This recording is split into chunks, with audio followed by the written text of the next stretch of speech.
देखील मोठ्या संख्येने सोमनाथ सूर्यवंशींच्या अंत्ययात्रेमध्ये सहभागी झाले।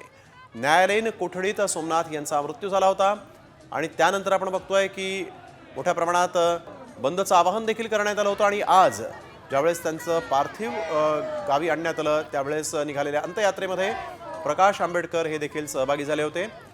हजारो लोकांच्या उपस्थितीत यावेळेस सोमनाथ सूर्यवंशी यांच्यावर अंत्यसंस्कार पार पडले। सोमनाथ सूर्यवंशी यांचा पोलिसांच्या मारहाणीमध्ये मृत्यू झाला असा आरोप करण्यात आलेला आहे। तसा अहवाल घाटी रुग्णालयाने जो दिला तो प्रकाश आंबेडकरांनी ट्विटही केलाय। मल्टिपल इंजुरीजमुळे त्यांचा मृत्यू झाला असं अहवालात म्हटलं गेलेलं आहे आणि त्यानंतर आपण बघतोय राज्यातल्या अनेक भागात बंद देखील झाले आणि आज सोमनाथ सूर्यवंशी यांच्या पार्थिवावर अंत्यसंस्कार पार पडले।